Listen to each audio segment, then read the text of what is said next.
Hello again, it's Kate with part 2 of my bookshelf tour. We are now on bookcase 2, so congratulate ourselves, I guess. Once again, I haven't read all these, but I'll go through ones I'm excited about reading, ones I have read, and yeah, just sit back and enjoy. So I have The Fault in Our Stars by John Green. I read his nonfiction book, The Anthropocene Reviewed, and just really loved his outlook on life and just his perspective on things. And so I'm like, okay, I gotta read the one that made him famous. The Last Sentence is the first in a middle grade trilogy of like alternate history, fantasy. Yeah, it's just so much fun. It's the Mapmaker series. I highly recommend it if you're okay with things that are a little more on the creepy side. But it's like really good. Yes, I have 2 copies of Princess Academy. One is I just really like the cover. That's the one I've had for a while. And then I recently got the special edition because just absolutely love it. My 2 favorite Margaret Peterson Haddock's books, The School for Whatnots and Remarkables, both very, very good. Highly Suspicious and Unfairly Cute is a cute little rom-com I'm gonna read sometime soon. The Lion of Mars is like middle grade sci-fi, and it was like really fun. I have much more Sarah Holman books, but these are the 2 I have out. The first in the Kate's Case Files, super fun, like FBI, clean Christian series. And then Emmeline, which is a retelling of Emma by Jane Austen. Also really like this one.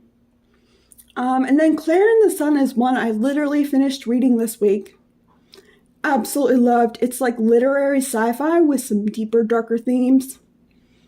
But it's just so good.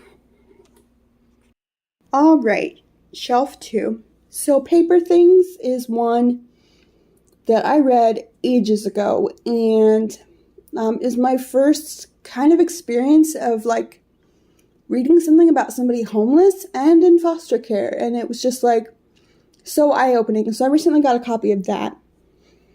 The Dragon Lord Saga, these are the first 3 that are currently out. Martin and Marco, The River Fox, Dragons and Desperados. So funny, so just like perfect for all ages. Absolutely love them. Before the Coffee Gets Cold is another one of those cozy Asian magical realism, like contemporary fictions, more literary, I guess. But this one is just so heartwarming, and it's about community, and I make everyone who knows me read it. So if you watch this video, guess you gotta read it now. If Cats Disappeared from the World is apparently a similar genre. Haven't read it though, but I am looking forward to it. This is my Lillian Keith collection, Gem in the Search for Home, and then Nova and the Lost Stars is one series, and then these 2 are separate. And I love her books. They're always illustrated. They're always perfect for all ages. Just perfect. Linked is a middle grade that is actually about anti-Semitism and how that affects people, how the media portrays it, what kids can do to fight back. It's just an absolutely amazing book. Here we have Threads of Blue, my favorite duology of all time. It's like alternate history, but kind of also fantasy. It's just so full of friendship and community and healing. The Delegate Dream Department Store is Asian speculative fiction, very, very just cozy. That's my dog. One of them anyways. Thieves Gambit reminded me of the Ocean's movies. It was super fun with teens having adventures and trying not to get killed and everything. Over here is our Lois Lowry collection. I've read Number the Stars and the whole Giver Quartet. And I'm very excited to read Bless This Mouse soon and Tree Table book. Over here is Haven, A Small Cat's Big Adventure.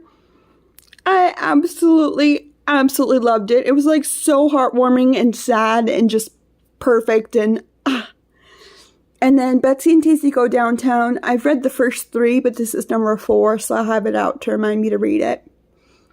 Here's my Mary Lou collection, or Marie Lou. I'm not quite sure how she says her first name. I read Legend, and I'm going to read Prodigy soon. I have a copy. Absolutely loved Legend. Warcross was very good as well, so I'm excited to read Sky Hunter. Moonsoul is an indie sci-fi, cozy sci-fi book, and it was just so important to me when I read it. It just totally helped me in the stage of life I was in, so I'm really happy to have read it. Snow and Rose is like a cozy cottagecore fairy tale retelling, and it's illustrated, and it is just the cutest thing you have seen in your life. Glitch is like a middle grade time travel, like text story with some history in it too, and like friendship and all these shenanigans, and like it's very good. The Lost Library, absolutely love that one. Just cannot get over it. The Prince and the Apocalypse, down on this far side. It's a little bit more for a mature audience, but it's YA, and it just has some of my favorite themes, like royalty, Britishness, apocalypse dog. It was just right up my alley. Okay, wonky camera time. Wah! And you see some dog hair, of course, because I have dogs. So way over on the left is Heir Apparently, which goes with The Prince and the Apocalypse. I'm really excited to read that. Then there's Let It Glow, which is like a twin swap. One girl was raised Christian, one girl was raised Jewish. And they swap for Christmas and Hanukkah to experience each other's traditions, which is so fun and cute. Over in the middle, there's Gift from the Storm. Next, which I love. Next to that is I'm Rebel, which is a book I read the end of last year. Fell completely in love with. It was revolutionary, like literally set during a revolution. The main character is a dog that actually felt like a dog. So cute. And I absolutely loved it. Sorry, my hand's getting tired. Over here we have The False Prince, which was super fun and smart. And then I need to read The Runaway King. Her standalone, though, The Scourge, has the best YA romance you will ever read in your life. So highly recommend that one. Just a trigger warning for some like pandemic related stuff, even though it was written way before COVID. Allergic is a graphic novel by the same person who wrote Haven that I mentioned earlier. So I'm really excited to read that.